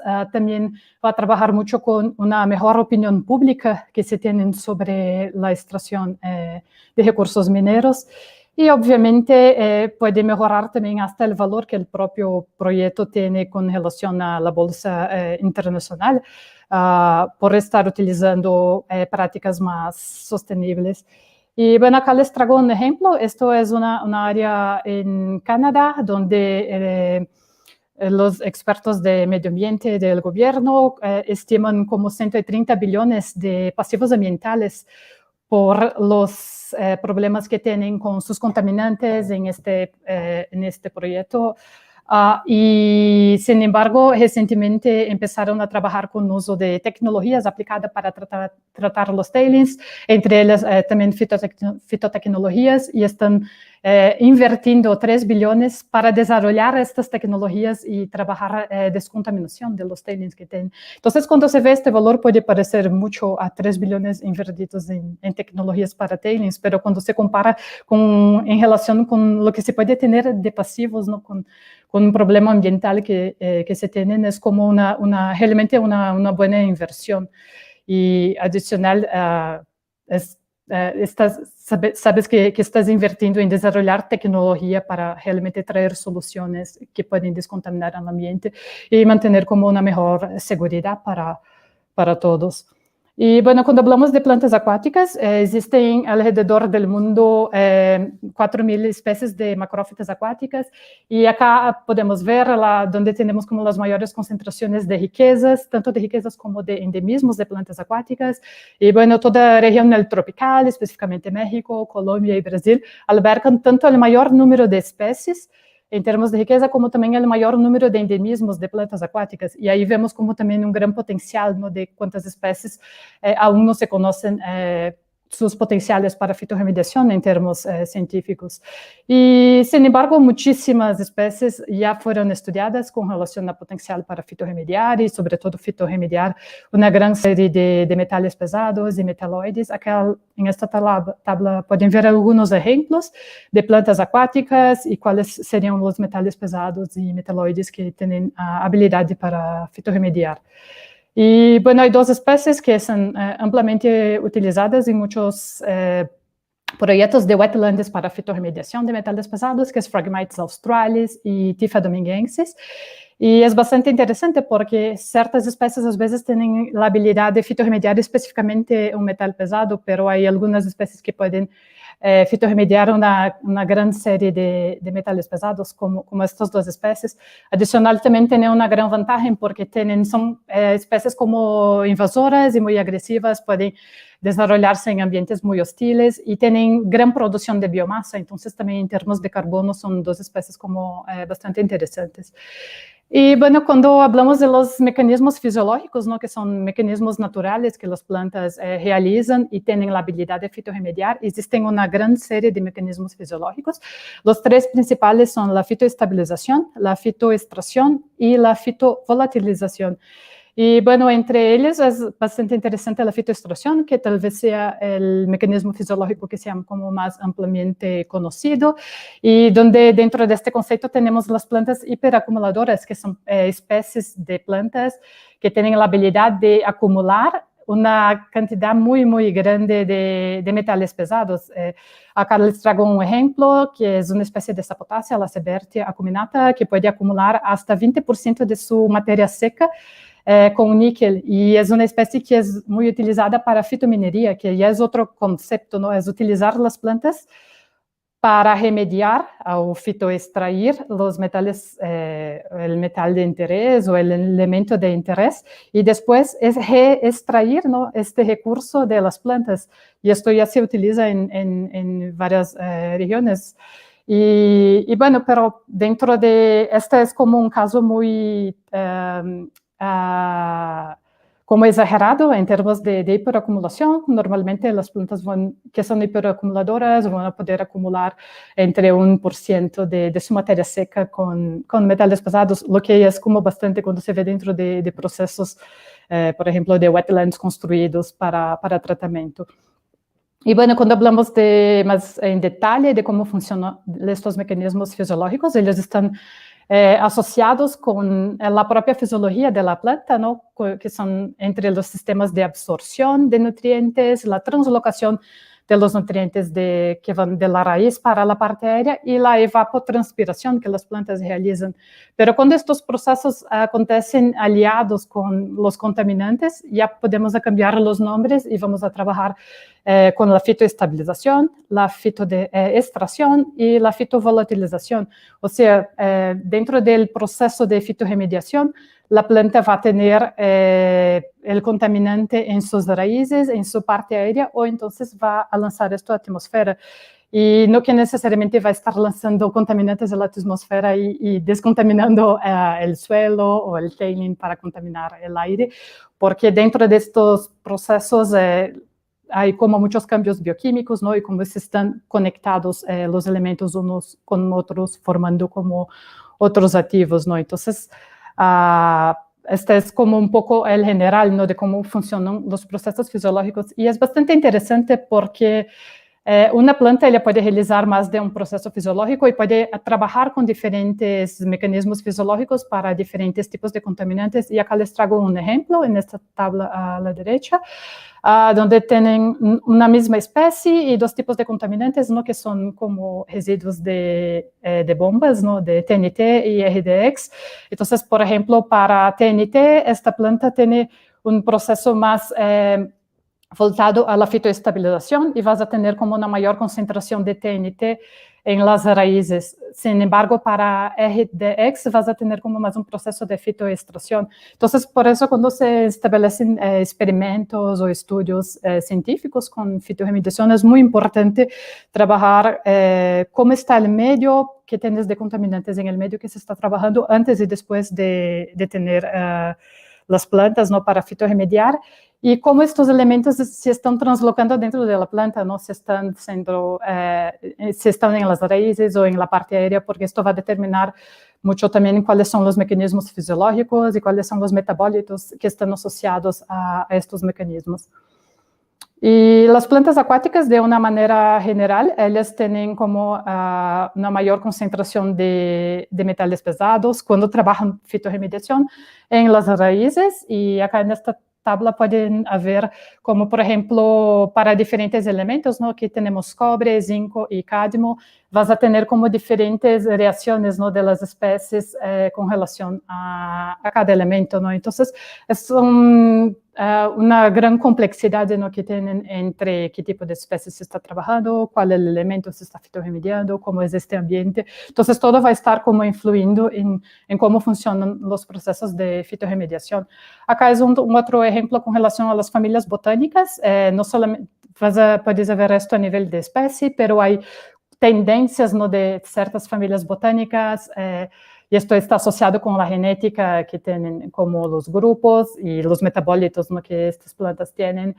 Entonces vas a tener como familias botánicas que tienen como un potencial muy grande para determinados elementos, como en esta tabla a izquierda podemos ver para Alonagracia, para cadmio, tienen un potencial muy, muy grande para fitorremediar. Entonces, si tenemos esto como contaminante alvo, ¿no? de un proyecto para fitorremediación, sería interesante trabajar también con especies de esta familia y no con especies de Runcasia, por ejemplo.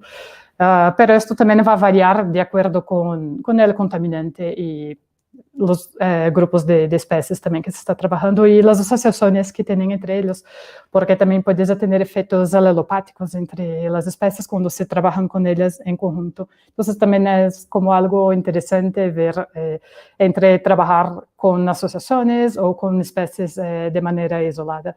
Y esto entra también con relación a las formas de vida. Entonces, cuando hablamos de plantas acuáticas, existen muchas formas de vida de las plantas, que elas pueden ser emergentes, pueden estar enraizadas sumergidas, pueden ser sumergidas libres, pueden ser flotantes enraizadas, flotantes libres, y esto va a variar también como cuál es el rol, ¿no? Y cuál es el rol que esta especie tiene dentro de una comunidad, ¿no? De un humedal, y en varios servicios ecosistémicos que ella puede estar haciendo, pero también va a tener como diferencias en relación a la fitorremediación de contaminantes, ¿no? Como en esta tabla podemos ver un ejemplo, es una comparación entre especies sumergidas y especies emergentes y la capacidad que tienen para fitorremediar cobre, zinco y cadmio. Entonces, también es bastante importante entender un poco de cómo funciona cada especie, cuál sería el papel de ella dentro de un sistema de un humedal construido. Y bueno, dentro de este contexto, ¿no?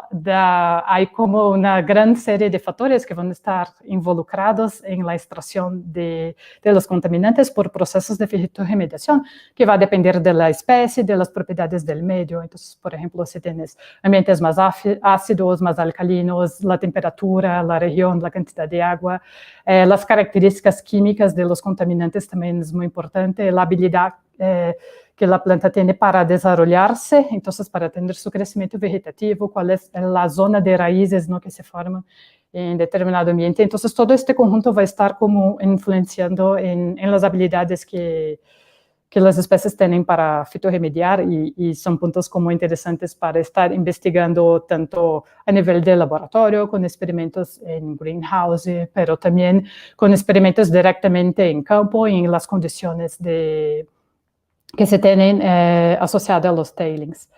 Y otro punto interesante es con relación a cómo se van a conformar, ¿no?, cuál es el diseño de los humedales construidos. Esto es un ejemplo bastante interesante en un proyecto en Finlandia, donde tienen un sistema de humedales que está asociado directamente al lado del tailing, entonces tienen como diferentes humedales con diferentes conjuntos de plantas y toda parte de los contaminantes va del tailing a los humedales por gravedad. Entonces crean un sistema que es como bastante natural y tiene como poca inversión en términos de energía, porque el sistema, a partir de que está montado, él tiene una capacidad de funcionarse por sí propio. Y es una mina de cobre, ¿no? Y ellos tenían como muchísimos contaminantes, entre ellos los principales: hierro, cobre, aluminio, cadmio, zinc. Y tuvieron como decréscimos de estos contaminantes, dependiendo de cada elemento, entre 40 y 99% en solamente 2 años de funcionamiento del sistema de humedales. Entonces, es bastante interesante, ¿no?, la habilidad que tienen de realmente funcionar en términos de descontaminar el ambiente. Acá es otro ejemplo en Australia, que también tienen un sistema de humedales asociado justo al lado del depósito de materia seca. Ellos pueden estar asociados a los tailings húmedos, ¿no?, a los pools, pero también puede ser trabajado con los depósitos de roca seca. Entonces, todo va a depender también del tipo de material que tiene, los tipos de contaminantes y toda región, ¿no?, donde se está trabajando. Por eso, al inicio les había comentado que es como un área, el desarrollo, ¿no?, de fitotecnologías utilizando fitorremediación es como bastante multidisciplinario y debe estar siendo trabajado como muy en conjunto, ¿no?, con todo desarrollo, ¿no?, del proyecto minero, desde todo su conformación, ¿no?, desde el momento de exploración. Ya se deberían estar pensando cuáles son los contaminantes y cómo se podrían trabajar con plantas o con sistemas de humedales para tratar esto. Y durante, obviamente, cuando se está trabajando con la extracción de los recursos y el fichamiento de mina.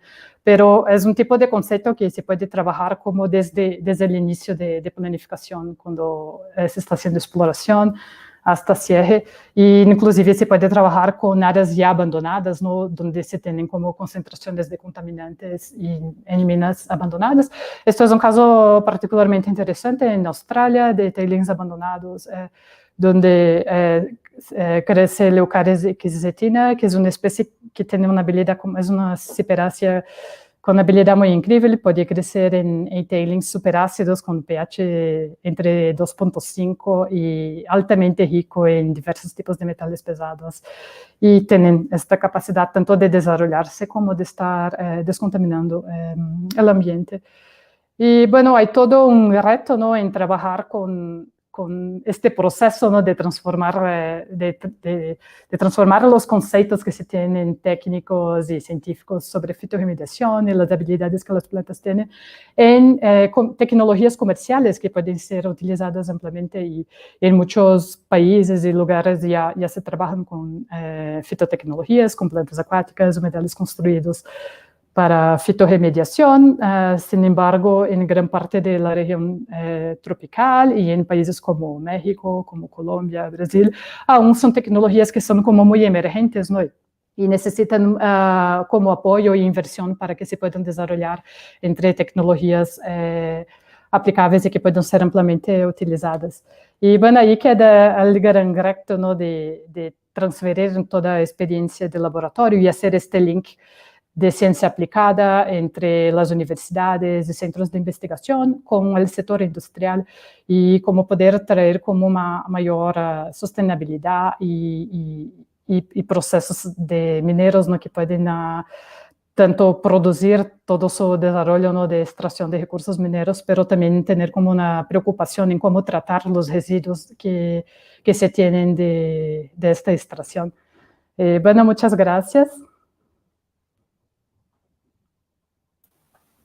Muchas gracias, Tatiana. Una presentación muy interesante, sobre todo, como dijiste, en estos momentos en el que en las últimas décadas la preocupación por el medio ambiente y el impacto que nosotros generamos por procesos mineros ha sido como bastante debatible. Este tipo de trabajos pues nos muestran que pues necesitamos seguir sacando los recursos, pero tenemos formas de remediar los impactos que estamos generando y que todavía hay una gama de estudios nuevos por hacer y que son supremamente aplicables a la industria. Y como dijiste, es industria, es academia y es mirar cómo entre todos podemos mantener el estándar de vida de la sociedad y aparte contribuir a la remediación ambiental. Entonces, muchísimas gracias, por tu presentación. Y yo creo que ahora sí, yo creo que ya estamos todos conectados, vamos a empezar a responder una serie de preguntas que nos han dejado varios de nuestros oyentes o visitantes. Entonces, voy a empezar con unas preguntas que están para Luca. Una pregunta que hizo Andrés Ojeda, donde nos dice, ¿cuáles son los principales retos que tiene esta transición energética con los grupos o con la conciliación con los grupos ambientalistas? Bueno, con los grupos ambientalistas es una parte. Yo creo que la parte fundamental es con las comunidades y la gente que vive en los territorios donde se desarrollan esos proyectos, ¿no?, que a veces son apoyados por grupos ambientalistas. Los grupos ambientalistas muchas veces son de ciudades, y claro, es más por una conciencia ambiental generada, ¿no? Pero hay conflicto cada vez más intensos con la gente que vive en los territorios donde se quieren desarrollar grandes proyectos. Entonces, ahí el problema es que esa gente no ve ventajas en esos proyectos. O sea, mientras nosotros queramos implementar las energías renovables a una escala mega, a una escala industrial, necesariamente vamos a tener invasión de territorio que tienen actualmente otros tipos de uso, gente que vive de otra forma. Entonces, esa gente no ve muchas veces ninguna ventaja en este megaproyecto por los cuales le quitan la tierra, porque son más bien ganancias principalmente en México han sido empresas privadas, incluso transnacionales. Pues Iberdrola, por ejemplo, que es española, tiene grandes intereses en esto. Antes lo tenían también, digamos, contra proyectos de petroleros que están llevados por el Estado. Y también, bueno, esa energía que se genera ahí es principalmente para la gente que vive en las ciudades, para la gente que vive con altos consumos eléctricos, etc. Entonces yo creo que no es la manera con que hay que desarrollar las energías renovables. Las energías renovables deberían desarrollarse a un nivel más pequeño. De hecho, se prestan a proyectos más a medidas de pequeñas ciudades, de comunidades. Se habla mucho de generación distribuida, donde comunidades, incluso rurales, pueden ser proveedores y consumidores de energías renovables. Y eso ayuda también a una mayor conciencia sobre el uso parsimonioso de la energía, porque, bueno, lo que yo quise decir en mi plática es que no podemos seguir creciendo los consumos. No da del punto de vista material y no da el impacto ambiental que tenemos. Entonces tenemos que hacer las cosas de una manera más parsimoniosa. Tenemos que aumentar la eficiencia energética, por supuesto, pero también tenemos que pensar muy bien en nuestro estilo de vida, si podemos mantener ciertos tipos de uso de la energía que no son prioritarios y que son los que finalmente generan todo este impacto. Continúo porque todavía hay varias preguntas para ti. Continuando con esto de la importancia y la parte ambiental, Luis Tobar nos comenta o pregunta que de qué manera afecta la transición energética el calentamiento global que se está viviendo por el efecto el aumento de los gases de efecto invernadero. Bueno, esa es una buena pregunta en el sentido de que se ha vendido por más de una década o 20 años que la transición hacia renovable implicaba una disminución de los gases de efecto invernadero. Ahora, si uno va a ver, en los últimos, sobre todo en los últimos 15 años, la renovable han crecido de manera exponencial, pero las emisiones no. Si uno va a ver, las emisiones siguen creciendo por varias razones. Una es que seguimos consumiendo más energía y que la renovable no tiene emisiones cero. O sea, durante el ciclo de vida de una infraestructura renovable, sí se generan emisiones de gases de efecto invernadero. Por ejemplo, en la minería, cuando se tiene que extraer todos esos recursos que luego van a ser parte de lo que es la infraestructura para renovable, pero también la construcción, imagínense, o sea, lo que decía, no se puede hacer sin diésel, entonces toda la maquinaria pesada, etcétera. Todos los procesos industriales de calor que a veces están asociados a la minería, por ejemplo, en el caso del litio que ahora hay en México, no es una salmuera, entonces para transformar en salmuera necesitamos extraerlo con procesos mineros, calentarlo, lixiviarlo, o sea, todos esos procesos energéticos que están en la minería se hacen con combustibles fósiles, es muy difícil sustituirlo con electricidad. Entonces, esa es una cosa, o sea, que la infraestructura de renovable requiere de todas formas emisiones, menos, en el ciclo de vida es menos que los combustibles fósiles porque luego, durante la operación de la planta, pues casi no hay emisiones, estamos de acuerdo. Pero la otra cuestión es que las renovables no están sustituyendo los combustibles fósiles, se están acumulando. Ese es el problema. Si uno va a ver los consumos energéticos de los últimos 50 años, seguimos utilizando carbón, petróleo, ahora gas y luego renovables. Y la variabilidad de la generación de renovables la suplimos en gran medida, depende de dónde estamos, en China con carbón, en otros países más con gas natural, pero ese es el problema. Entonces, si no nos planteamos una reducción de los consumos energéticos, no lo vamos a hacer. Lo podemos ver con el año pasado con la pandemia.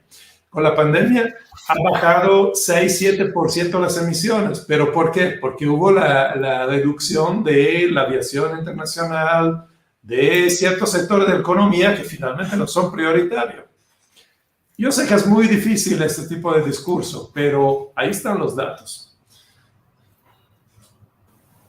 Continuando con la respuesta que acabas de dar sobre que no hemos dejado la dependencia de los combustibles fósiles y que lo que hacemos es como un poquito de energías renovables más los combustibles fósiles, Gustavo de las Alas pregunta, dice, en los ejemplos que mostraste de países como Alemania y Francia, que son los que están implementando las energías renovables, tienen aún, los costos de esta energía son elevados y aún así ellos no han dejado la dependencia de estos combustibles fósiles. En ese panorama, ¿cómo ves el futuro de la transición energética en Latinoamérica?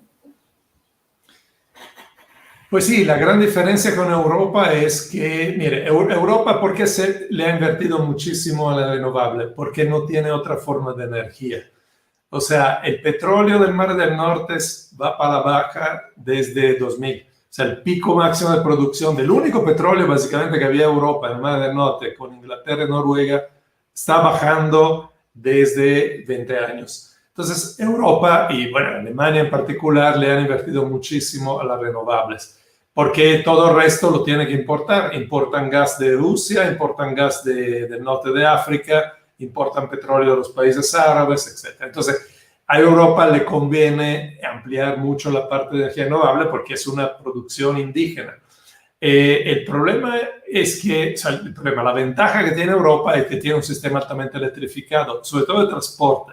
Existen muchísimos transportes de trenes eléctricos. O sea, en Europa hay muchos trenes eléctricos para pasajeros y para mercancía. Eso no lo tenemos en América Latina. Entonces, por ejemplo, ese es el problema del transporte. No sé, y creo que en Colombia es igual que en México. En México todo se hace todo el transporte de bienes y personas es sobre rueda, es sobre carretera y usa mucho diésel. El transporte consuma casi la mitad de toda la energía de la matriz energética en México, es el 47%. Estoy seguro que en Colombia es muy similar. Entonces, atacar el sector del transporte es lo principal. pero el problema es que el coche eléctrico en sí no va a solucionar esto. Tiene un gran problema que es el lastre de la batería. Yo le decía, la densidad energética de la batería es muy baja, por eso que los coches son tan pesados. O sea, el transporte limpio lo puedes hacer sin batería, es decir, con trenes eléctricos o con transporte urbanos eléctrico con catenaria, con control, ¿no?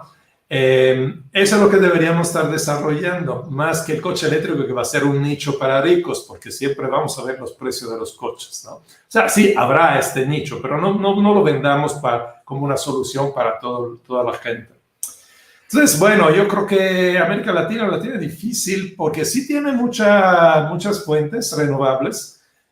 Por ejemplo, Colombia es un país que tiene muchísima biomasa.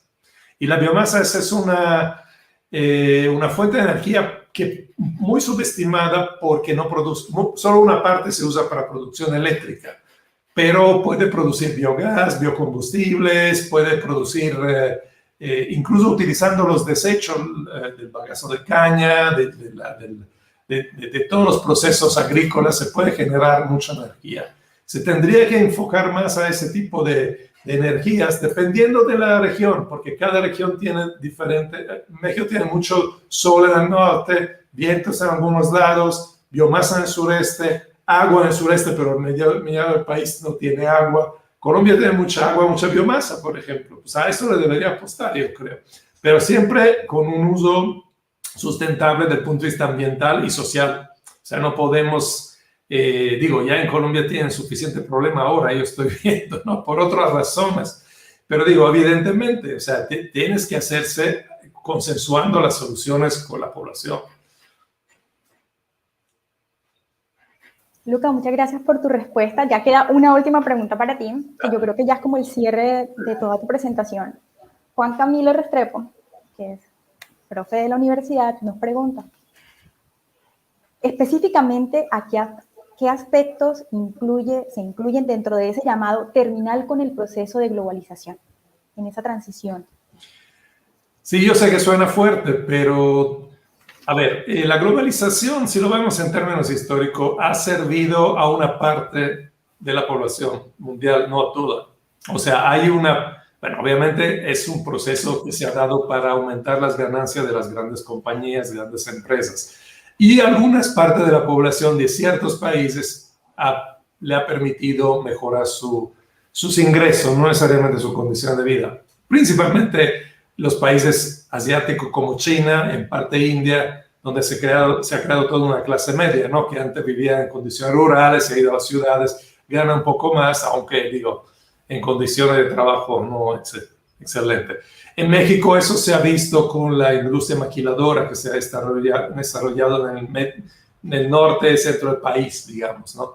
Pero finalmente ese sistema es un sistema poco sostenible desde el punto de vista energético, sobre todo, porque implica mover los bienes a través de todo el mundo. O sea, si ahorita vamos a ver las cadenas de suministro, pues empiezan en Australia, en China, y luego se van a otros 4 países antes de llegar como producto terminado en los mercados de los países más ricos, donde se puede tener más ganancia y se aprovecha la mano de obra barata o la legislación ambiental muy laxa que hay en ciertos países del tercer mundo. Eso es la globalización. Y por otro lado, en el campo agrícola ha perjudicado la producción tradicional, que se dice que no es muy productiva, pero sigue dando de comer a la mayor parte de la gente. Entonces, ahora con este descenso energético, yo hablo abiertamente de descenso energético porque hemos tocado el tope de la producción de petróleo, el pico del petróleo.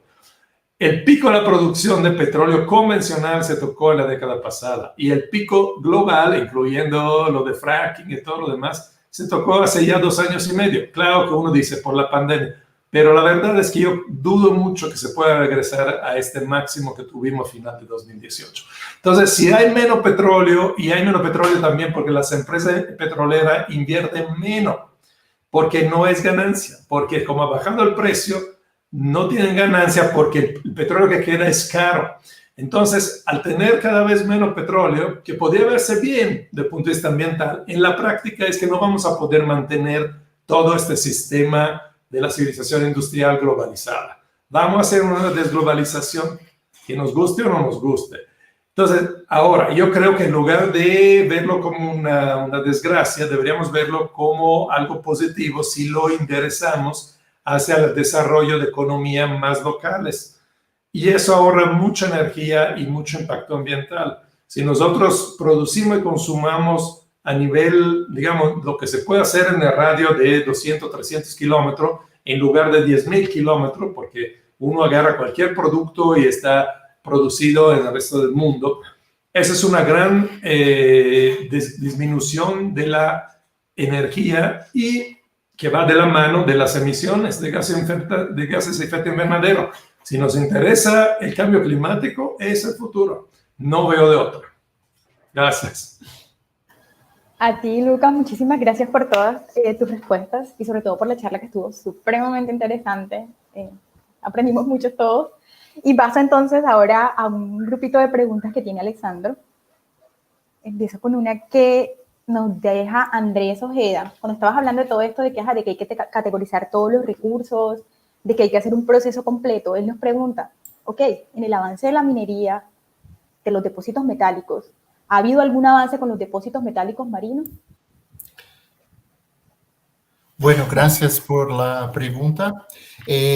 Sobre todo, no hay mucho desarrollo de minería submarina.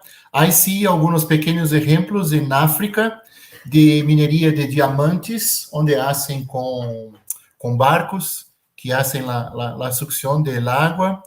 Con metales no. Entonces, básicamente, el ejemplo que yo conozco es una mina de De Beers, que está situada en la cuesta de Namibia, que hace extracción de diamantes. Metales, hay algunos testes, hay algunas compañías que no han hecho testes, pero resulta que la concentración y las leyes es muy difícil de usted obtener una relación económica favorable para que se pueda implementar una mina submarina. O sea que está bastante lejos la probabilidad Sí, por sí. ahora de generar como todo un código de recursos y reservas para los... Sí, yo creo que es baja probabilidad. Es importante decir que estos códigos de recursos y reservas, ellos trabajan con básicamente los minerales sólidos, ¿ok? Petróleo y agua no están en estos códigos de CRISCO. Okay. Hay otra pregunta para ti, que la da Roberto, y dice, ¿cuál consideras que es el factor principal para que muchas empresas no sigan los protocolos de recursos y reservas, específicamente aquí en Latinoamérica? Sí.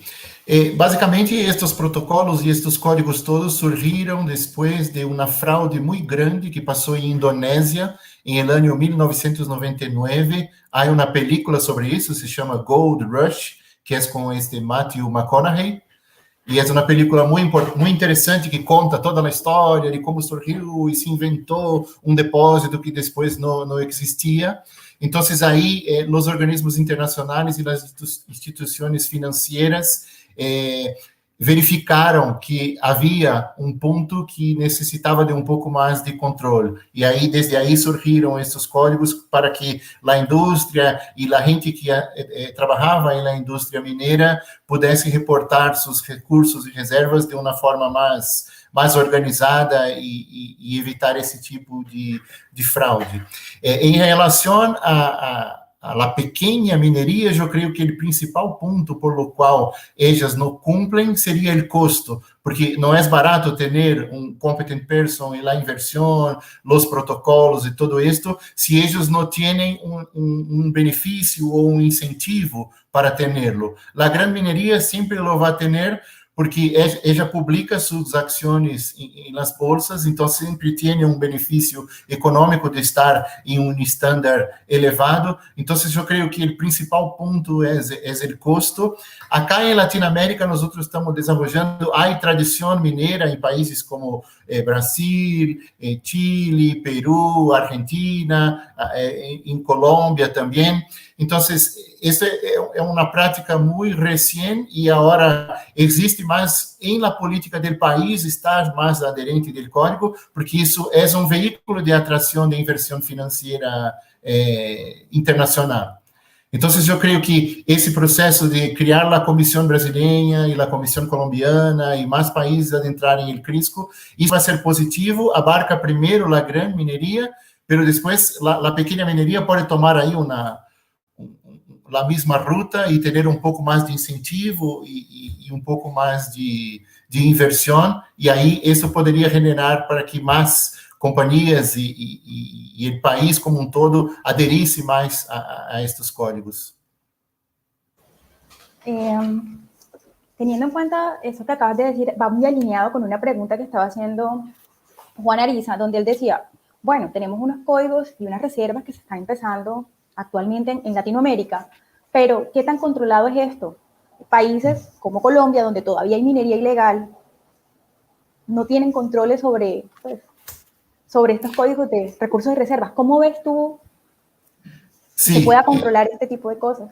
Sí, eso no pasa solo en Colombia, pasa acá en Brasil también. Acá tenemos un término para estos mineros, garimpeiros, né? Hay algunas veces que son legales, que son legalizados, que tienen el título y hacen su extracción, pero muchas veces son ilegales, né? Nosotros estamos ahí mirando en la prensa muchas noticias sobre esto, de invasiones de áreas en Amazonia y todo esto. Entonces, este es un tema muy fuerte para la minería como un todo, pero eso no tiene que ver con los códigos, y sí con la capacidad gubernamental de control y fiscalización de ese tipo de actividad, ¿ok?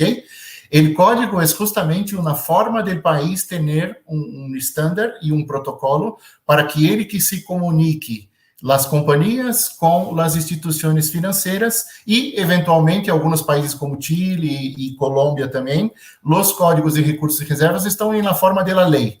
Acá en Brasil hay un marco regulatorio que va a tomar este código nuestro de CBRR como sendo a forma de reportar os recursos e reservas, porque a lei é de 1964, creio. Então, isso tudo está em processo de câmbio e de evolução, e eu creio que quando isto estiver um pouco mais organizado, o governo e as entidades governamentais vão ter uma possibilidade de fazer um controle mais rigoroso do processo. Entiendo, sí. Realmente depende de cada gobierno que sean ellos los que se encarguen del cumplimiento de los códigos. Sí. En estos pequeños Sí, el código sería básicamente un estándar que es una guía para que usted reporte los recursos de acuerdo a las mejores prácticas y que esto se comunique directamente con las instituciones internacionales. Lo que pasa antes de esto no es una cosa que está descrita o controlada por estos códigos, pero sí por los gobiernos nacionales. Esa es la forma que yo veo. Okay. Muchísimas gracias. Y hay otra pregunta para ti, que yo creo que ya es más de índole de conocimiento o de crecimiento personal. Diego, sí. Andrés Herrera, nos dice, Alexandra, cuando tú hablas de los requisitos para ser una competent person, ¿existe un posgrado, una maestría o cómo llego a dicha categoría? Sí. Mira que no hay un posgrado o un curso específico que usted lo haga y ahí después en el otro día usted puede mostrar un certificado y diga, mira, ahora yo soy el competent person. No funciona muy así. El competent person es una suma de tres cosas. La primera y más importante sería la educación formal y la experiencia profesional que uno desarrolla. ¿Ok? Entonces, los 10 o 5 años, de acuerdo a cada una de las instituciones, esto sería el punto inicial, y ahí, desde ahí, el conocimiento y un depósito específico, y poder comprovarlo perante un par, como, por ejemplo, un auditor internacional, o entonces un director de su compañía, que te va a interrogar por qué usted evaluó ese depósito de esta manera y no de esta. Entonces, cuando la persona ya se siente confortable y tiene el conocimiento, y tiene la experiencia, y tiene los títulos, maestría, doctorado, todo esto conta, se lleva en cuenta para que se construya un competent person. Y el desarrollo continuo, existen algunos cursos y algunas capacitaciones que sí te permiten agregar a su currículo y agregar a tu formación, pero no existe un curso o un posgrado específico que diga, mira, si usted hace esto, se va a convertir en competent person, así como magia.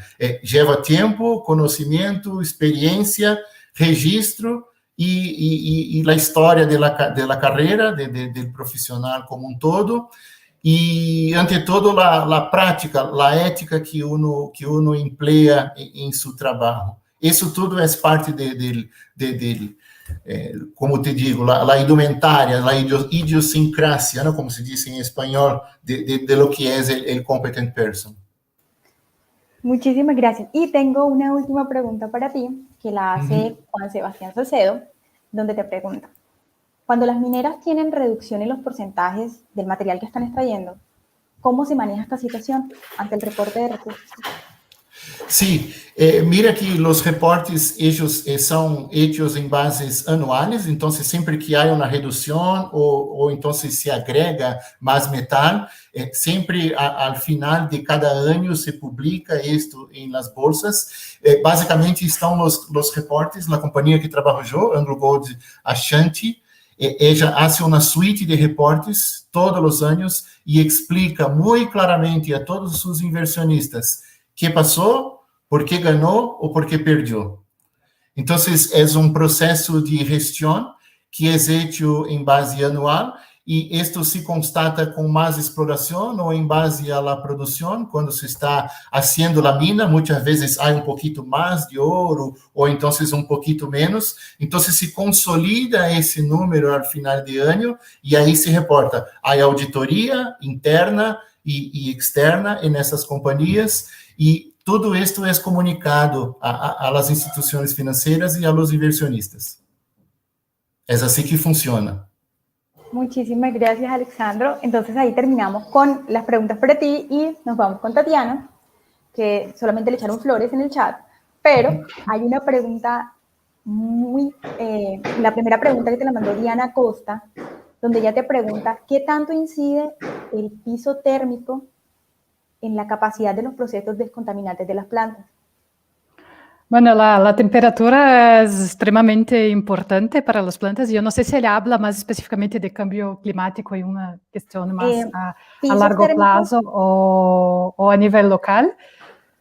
Pero hay una serie de factores ambientales, ¿no?, que son importantes para las plantas y más específicamente para plantas acuáticas va a estar los tres principales, que es la temperatura, el pH del agua y la salinidad. Y muchas especies son como muy sensibles con esto y tienen como exigencias muy, muy específicas con relación a temperatura y otras características ambientales, pero otras tienen como una capacidad muy amplia de adaptarse, ¿no? Ok, sí, lo que pasa es que la respuesta era eso, realmente ellos lo que quieren saber es cómo está afectando ese cambio de temperatura. Específicamente, pues tú sabes que como todos no tenemos estaciones, en lugares como donde estamos nosotros, el trópico, pues nosotros tenemos cambios de pisos térmicos dependiendo de qué tan alto estamos en la posición geográfica en las montañas, si estamos muy cerca de la playa, pero realmente la respuesta era... Sí, y por eso justamente tienes como una gran... las especies se distribuyen de formas como muy específicas, ¿no? Tienes regiones con muchas especies y otras con especies endémicas. Y justo en la región del tropical tenemos como las mayores tasas de endemismos, justamente por grandes variaciones ambientales y la temperatura es una de ellas. Pero más específicamente a nivel local, si vas a ver como en términos de temperatura, puedes tener como mucha especificidad de cada especie. Por ejemplo, tenemos un estudio que hicimos en Great Salt Lake con diversas especies nativas de Chenoplectron, son plantas acuáticas y que también pueden fitorremediar, y también especies invasoras como Phragmites australis. Entonces, algunas especies tienen como sometemos en diferentes temperaturas modeladas de acá para más de 50 años en futuro con proyecciones.